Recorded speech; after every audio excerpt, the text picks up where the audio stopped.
So, has the world gone mad? Yes. Yes, it has. I signed a petition the other day to try and limit the euthanasia of children on mainland Europe. Now, hang on, whoa. The fact that we're talking about the euthanasia of children is always just a little bit creepy, to say the least.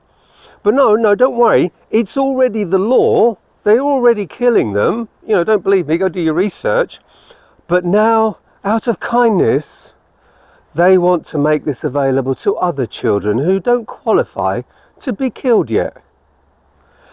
This is a family show, so I'm looking at not using Anglo-Saxon language, but I'm staggered at the level of the deception.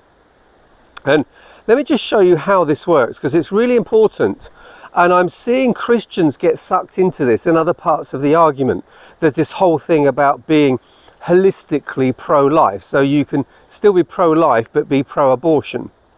Look, the argument, say for abortion or euthanasia, which is just killing a person in a different time of their life, is that, well, you know, poverty.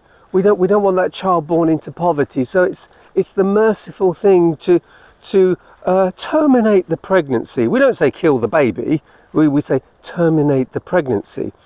Now you can go and look at the speeches that were given in the 1930s by the Nazis as they convinced people that killing people with learning disorders or physical disabilities was the enlightened thing, it was the kind thing to do.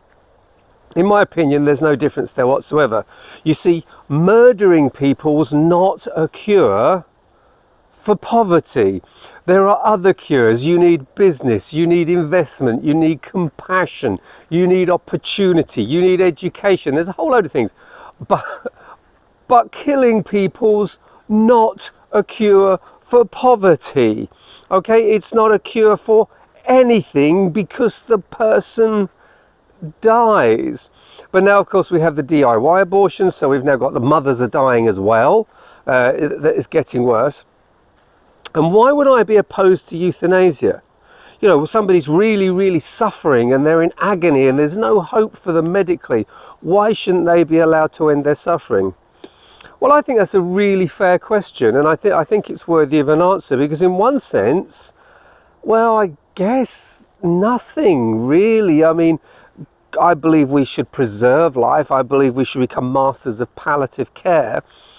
But you see, it's the thin end of the wedge. It's what psychologists call the slippery slope.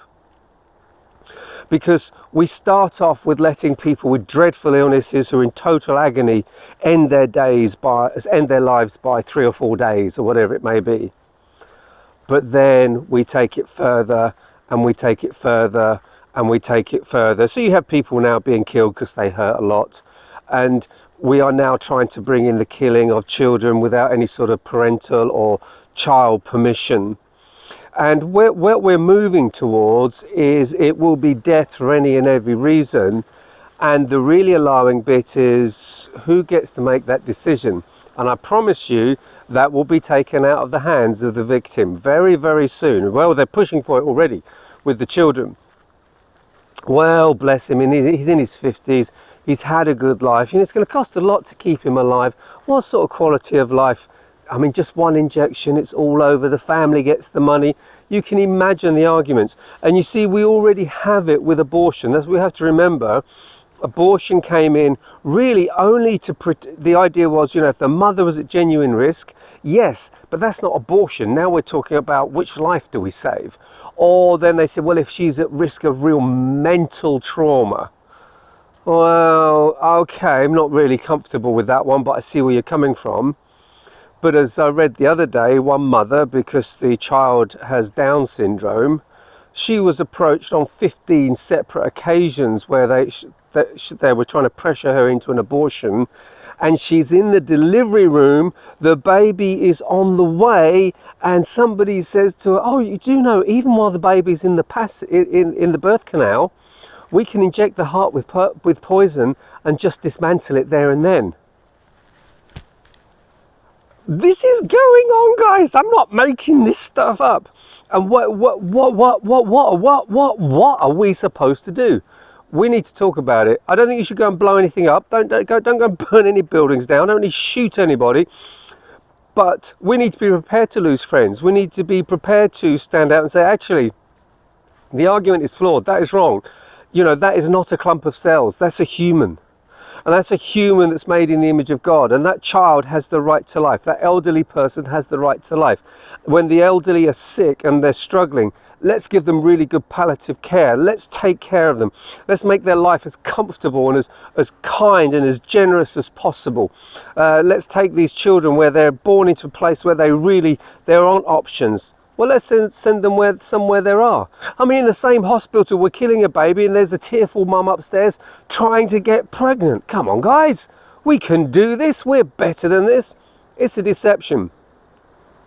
And so the Bible still says the same thing. You know, it is wrong just to take a life for convenience. We call it murder. So as Christians, should we get nasty? Should we get angry? Well, I think we might get angry sometimes, but we shouldn't get nasty.